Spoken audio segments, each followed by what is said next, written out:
si on donne des mauvaises données à un algorithme, on se retrouve avec des mauvaises solutions. L'intelligence artificielle s'en vient, mais on a encore besoin de volumétrie de données pour être un peu plus précis dans nos algorithmes. Il fait toujours beau. C'est aussi simple que ça. Donc, on a compris comment donner aux plantes exactement l'environnement qui les permet de grandir.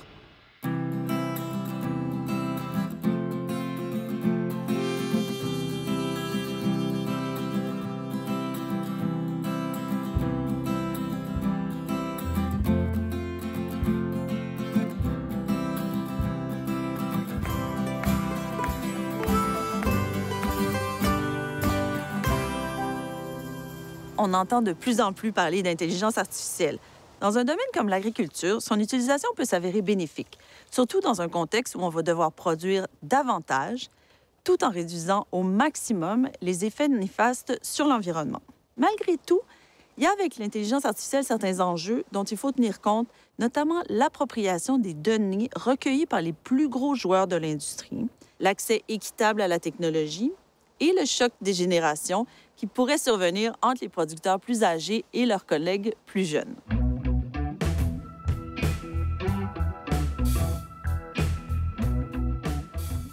On est en plein milieu de Montréal. On est à quelques blocs du marché central. On est dans une ferme hydroponique verticale. On produit localement 365 jours à l'année différentes variétés en fait de produits maraîchers sans aucun pesticide, cultivés en ville d'une manière très éco-responsable, quoi. Dans un espace aussi petit que 15 000 pieds carrés, on est capable de produire un équivalent de 250 millions de tonnes de laitue par année. On a besoin de 1,8 litres d'eau pour produire une laitue, comparé au champ où c'est autour de 45 litres par laitue. Ça veut dire qu'on est autour de 94 à 95 % plus efficace en termes de ressources ou de consommation d'eau. Ça, c'est notre système de contrôle. Il y a plein de sondes là-dedans qui mesurent toutes les conditions reliées à l'eau en circulation. Parce que nous, en fait, l'eau, elle est tout le temps en train d'être circulée d'un étage à l'autre. Au fur et à mesure que ces sondes prennent des données, le cerveau les accumule dans des fichiers, puis nous les envoie par courriel. Au besoin, si après 15 minutes que les mesures qui sont collectées ne sont pas entre les paramètres qu'on avait prescrits, ben là, ça envoie des signaux électriques à ces pompes doseuses qui vont par la suite ajuster et recalibrer la solution fertilisante qui est en circulation. L'intelligence artificielle, comment on l'explique, comment on la distingue de simplement la numérisation du travail agricole? On peut diviser les différentes technologies numériques en deux grandes catégories, là. Il y a les technologies qu'on appelle diagnostiques. Donc, c'est des capteurs qui vont générer des données, de l'information, en gros. Et il y a aussi des technologies dites d'application. Donc, elles vont utiliser les données, comme les robots, les drones, l'automatisation et l'intelligence artificielle.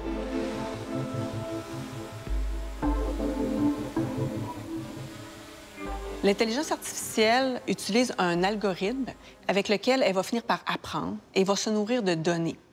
Donc, on va nourrir l'algorithme de données massives. Là, il en faut des données. Et à un moment donné, bien, cet algorithme-là va pouvoir prendre des décisions par lui-même. C'est ce qu'on appelle l'intelligence artificielle. Dans des environnements où c'est très complexe et l'être humain, mais même les ordinateurs, sont incapables de prendre des décisions parce que c'est trop complexe, l'intelligence artificielle va être là en appui à l'aide à la décision parce qu'elle est capable de gérer le complexe. Plus que nous, en tout cas.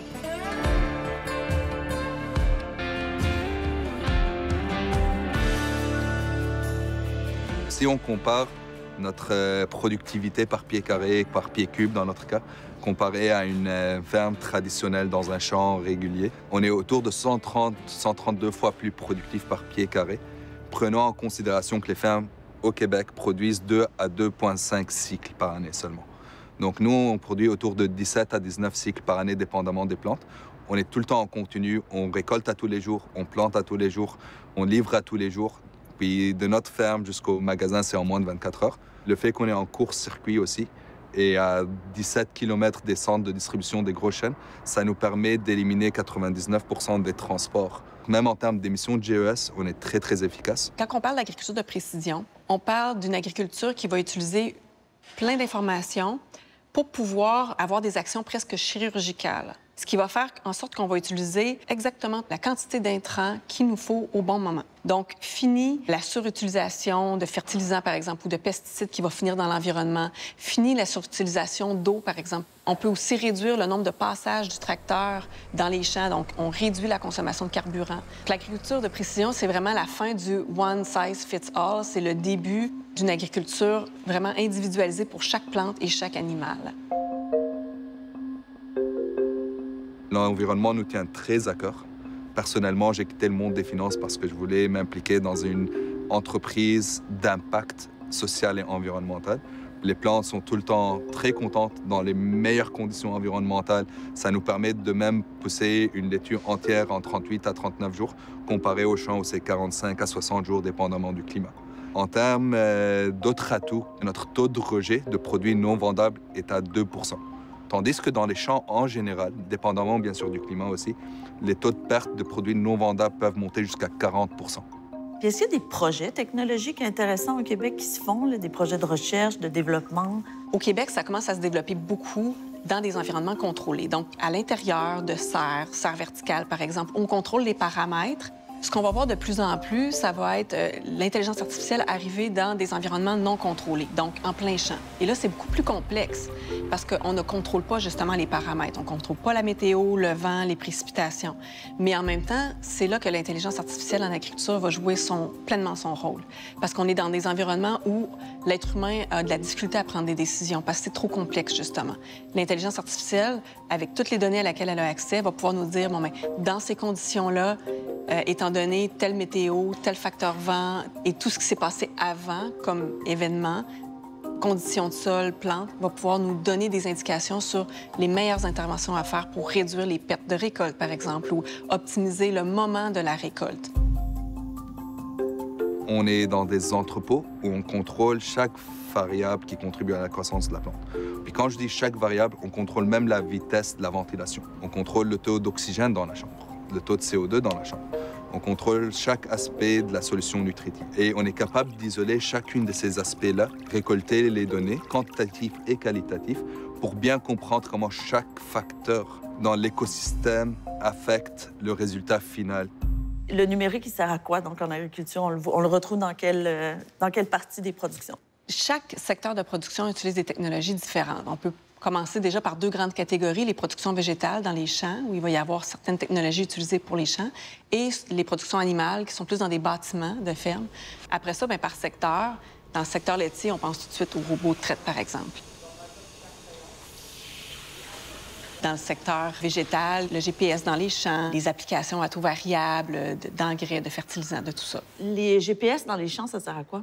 On va mettre en relation les données qui sortent des GPS, donc les données de géolocalisation, avec des données de sol de cet endroit-là, de la plante, et on va pouvoir savoir exactement ce que la plante a de besoin à cet endroit-là en temps réel. De quoi elle a de besoin en intrants, qu'est-ce qu'elle a de besoin comme fertilisant, qu'est-ce qu'elle a de besoin comme traitement phytosanitaire, etc. Ces technologies-là, ça me semble coûteux, ça me semble compliqué. Est-ce que c'est quand même assez répandu?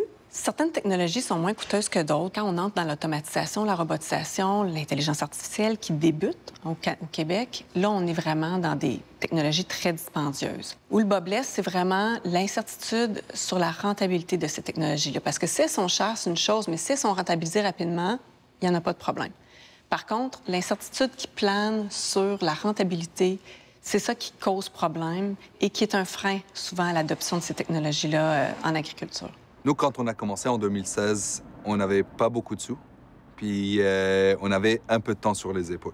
Donc notre chef d'opération a proposé de développer notre propre logiciel qui était adapté à notre propres opérations. Et en fait, c'est un système qui a commencé à juste être un logiciel ou un outil pour récolter les données par notre équipe. Donc ils partent avec leur iPad, puis ils mettent manuellement différentes données qualitatives ou quantitatives. Puis au fur et à mesure, on a continué à le développer pour avoir comme une section pour la gestion d'inventaire. Donc là, à chaque fois que les inventaires tombent en dessous d'un certain niveau, on reçoit un message sur notre téléphone pour nous rappeler de commander ou nous rappeler que certains items sont en dessus du minimum qu'on accepte. Plus la ferme elle est grande, plus c'est facile de le rentabiliser. Au Québec, en général, on a des grandes fermes, mais quand même pas si grandes que ça, ce qui est un facteur qui fait en sorte que le Québec n'est pas un joueur à l'avant-garde, généralement, en termes de technologie numérique. La taille des fermes est trop petite. Si on regarde l'Ouest canadien ou même le Midwest américain, on a des très grandes surfaces. La rentabilité est beaucoup plus facile. L'autre facteur, c'est le climat, notamment dans les productions maraîchères. Les robots qui vont faire la récolte, ils vont être utilisés 4-5 mois par année, contrairement à ce qu'on retrouve en Californie ou en Amérique du Sud, où ils vont être utilisés, les robots, finalement, à l'année. On a des sondes partout dans la ferme qui mesurent les variables environnementales ou hydroponiques. Et on a nos employés qui mesurent visuellement tous les facteurs qualitatifs reliés à la plante. Ils notent tous les changements reliés aux variations de l'écosystème. Puis on les analyse et on essaie de trouver des relations entre chaque changement et comment ça affecte la plante. Si on donne des mauvaises données à un algorithme qui fait de l'intelligence artificielle, on se retrouve avec des mauvaises solutions.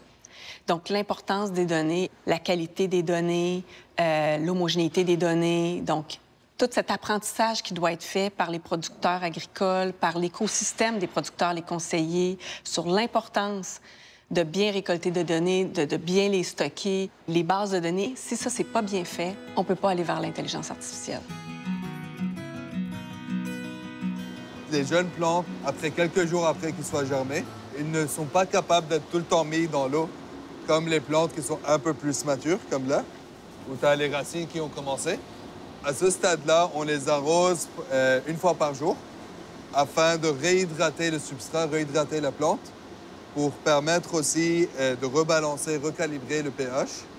Donc là, on peut voir la différence entre un bon environnement, un moins bon environnement. Puis regarde la différence entre les tailles des plantes, ça explique tout, quoi. Donc là, on arrive à de l'agriculture 4.0, de la reconnaissance imagerie par des données de masse, puis par des algorithmes de prédiction qui comprennent comment chaque changement de facteur climatique ou environnemental affecte le résultat final de la plante. Donc c'est très important d'avoir des données, plein de données. On a plus de 10 à 20 millions de points de données accumulés depuis les 2-3 dernières années. On regarde, de un, le cycle de production.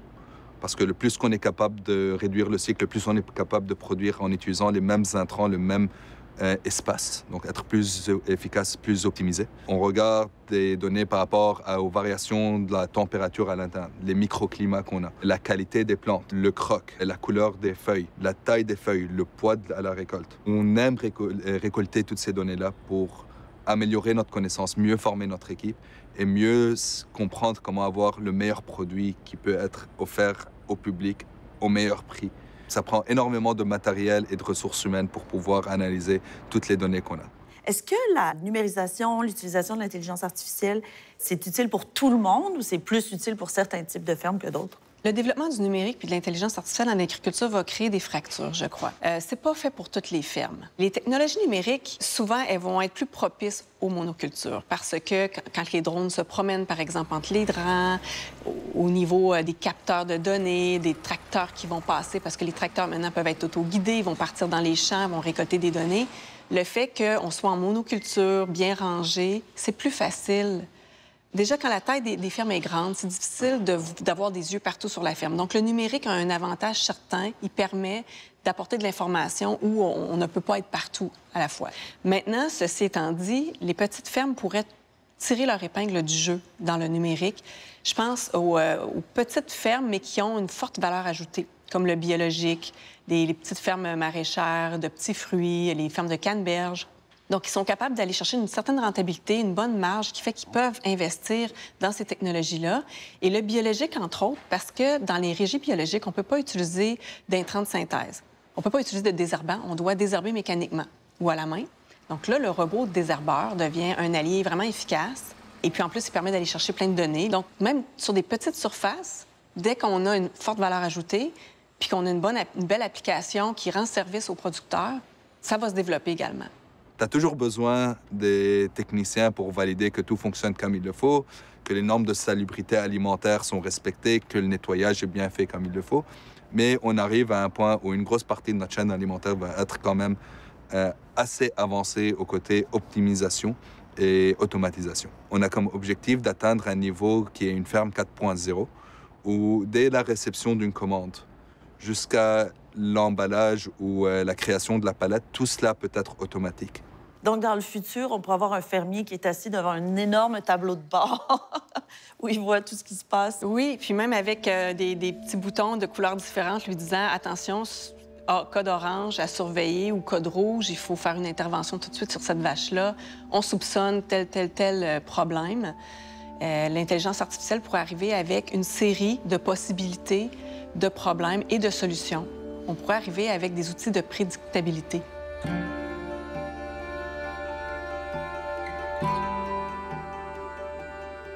Le marché de l'intelligence artificielle en agriculture est en pleine expansion.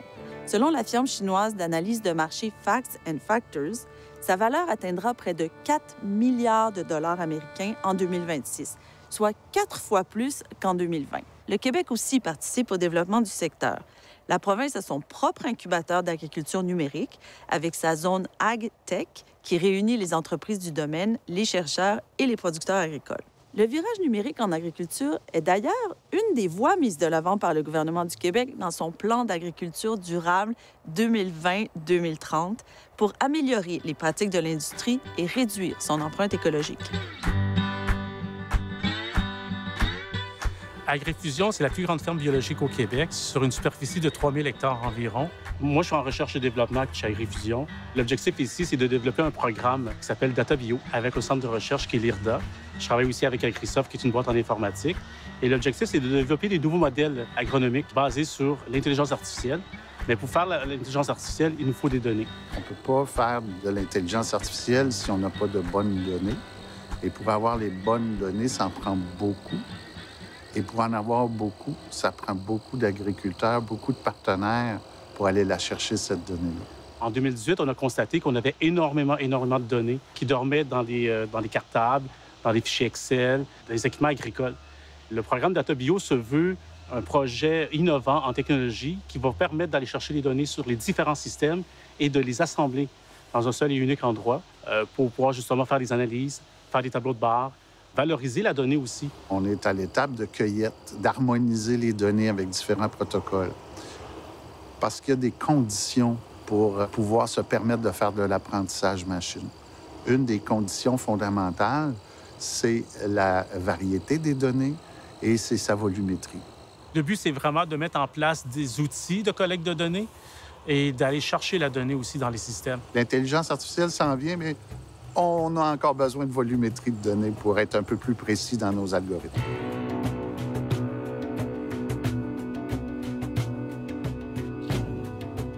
On a plusieurs types de données. On a de l'imagerie, on connaît les drones, on a des objets connectés, température du sol, température de l'air, de l'humidité. On a aussi de la donnée très technique qui viennent de la machinerie, des équipementiers directement, qui, eux, sont bourrés de capteurs, hein, on le sait. Alors, ces données-là sont super importantes pour corréler, si on veut, les informations. On est capable d'aller chercher les données aussi sur les stations météo, sur les machines d'épandage, sur nos systèmes de récolte, sur les systèmes de désherbage. La donnée, il y en a. Il y en a aussi dans les fournisseurs qui viennent de l'externe. Par exemple, quand je produis mon plan agro-environnemental, nous, on émet des données, mais eux nous retournent un rapport. Ces données-là, mais nous, on va les réutiliser. C'est pas le producteur agricole qui va s'asseoir dans son ordinateur et va dire aujourd'hui, je vais aller chercher toutes les données. C'est impossible. Donc, c'est ça le projet 1, c'est d'aller chercher la donnée. Ensuite, on va la valoriser. On a de la donnée historique sur laquelle on peut se baser. On a de la prévision météo qui est à très court terme, peut-être moins précise pour l'agriculteur. Et l'objectif, c'est de cumuler ces données-là et de les mettre en interrelation entre elles. Nous, on utilise la tablette. On utilise aussi le téléphone intelligent. C'est sûr et certain qu'il y a aussi des équipements qu'on appelle des objets connectés par Internet qu'on utilise aussi sur nos terrains, dont des stations météo, des tensiomètres, etc. L'objectif ici, c'est d'aller chercher la donnée en temps réel qui, elle, va aller s'associer avec la tablette pour éventuellement, justement, développer un tableau de bord, des visualisations de données. Les observations qu'on va faire, c'est des observations de point de vue agronomique, mais aussi de point de vue opérationnel. Quand je parle des opérations, c'est par exemple, à partir du moment où je fais un désherbage, je veux savoir si j'ai bien désherbé ou si j'ai pas bien désherbé. Est-ce que les excès de pluie vont avoir une incidence sur ma culture? Je peux le savoir avec les équipements agricoles à cet égard-là. Là. Donc, il y a des caméras multispectrales éventuellement qui vont faire aussi le travail pour venir nous aider à collecter cette donnée-là. Un exemple bien concret, par exemple, en intelligence artificielle, ce serait d'utiliser un drone pour aller faire des comptes de population. Et l'objectif, là, ici, de faire le compte de population, c'est de prédire par après les données qu'on va cumuler, c'est de prédire quel sera le rendement probable, par exemple, de la récolte. On est capable aussi, avec les drones aujourd'hui, c'est d'observer, par exemple, les maladies. Les maladies, les insectes ravageurs également. Avec les drones aussi, on va faire aussi des cartographies. Par exemple, les cartographies de nos parcelles. On peut aussi aller cartographier, par exemple, tout ce qui s'appelle le drainage. Au fur et à mesure que le tracteur avance, tout est géopositionné, tout est géolocalisé.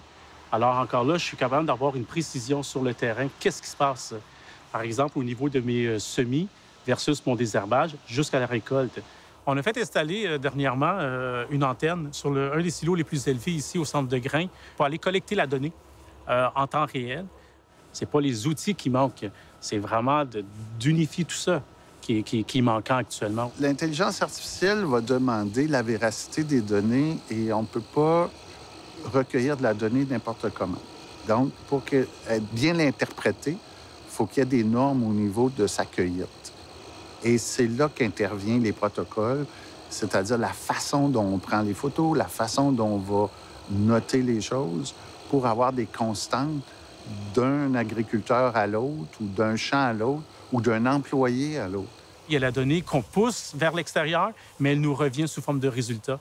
Alors, il y a toute une synergie dans l'industrie qui fait en sorte que la donnée, c'est pas juste le producteur agricole qui la fournit, qui la produit, qui la valorise, qui la transforme. Il y a aussi ces fournisseurs-là également. Là. Le partenariat avec un centre de recherche comme l'Institut de recherche en agro-environnement, qui est l'IRDA, avec leurs différents spécialistes, leurs différents chercheurs, que ce soit des malherbologistes, que ce soit des agronomes, que ce soit des biostatisticiens, nous aident à cibler quelle donnée est pertinente en fonction de chacun des objectifs qu'on veut mesurer, pour être capable de tirer le maximum d'informations avec le minimum d'efforts et de coûts.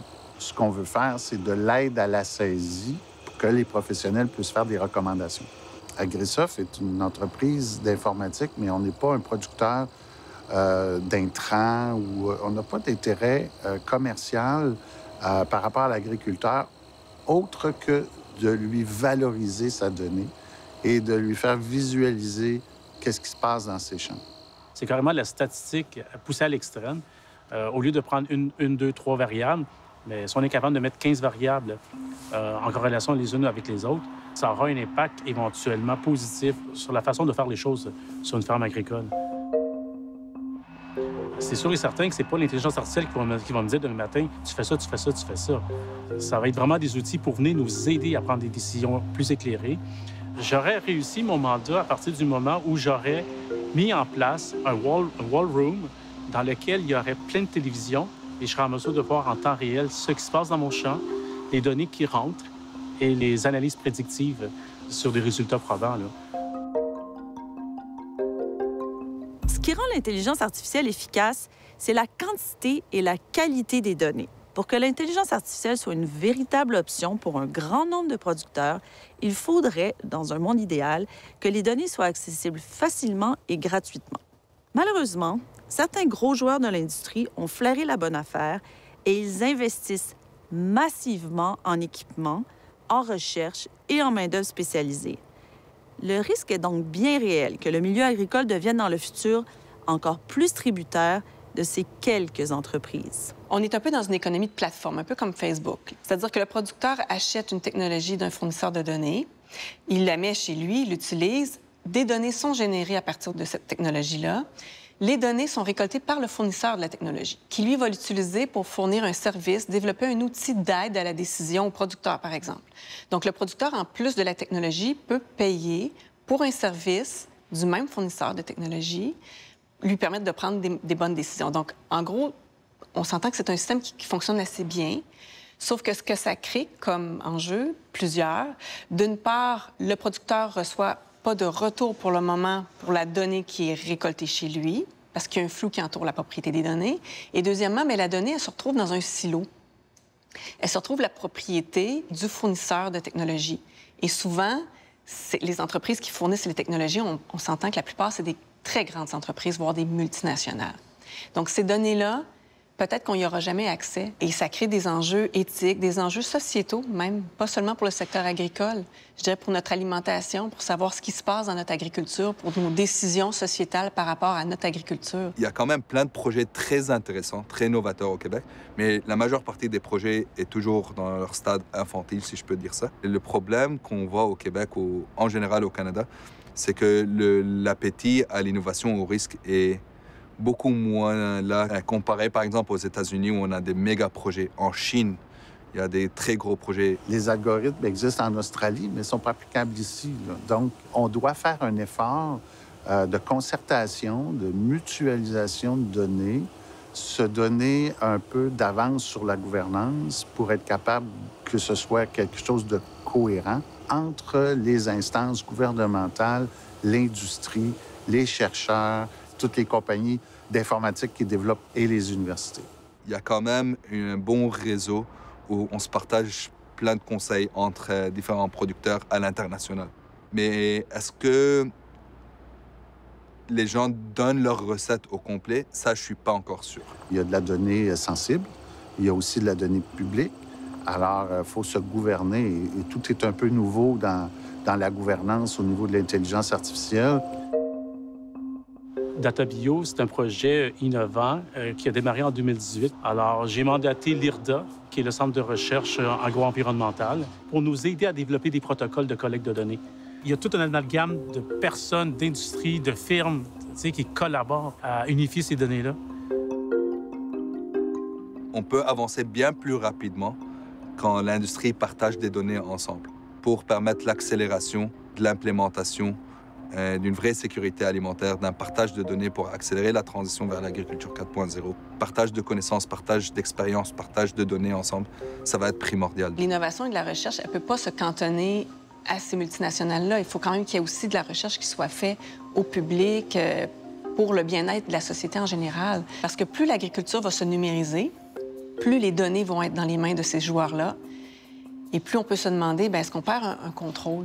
Le virage numérique du secteur agricole comporte encore plusieurs inconnus, mais il pourrait s'avérer un allié précieux dans un monde où les bouleversements écologiques deviennent réalité sur une planète qui comptera dans un avenir rapproché 10 milliards de bouches à nourrir.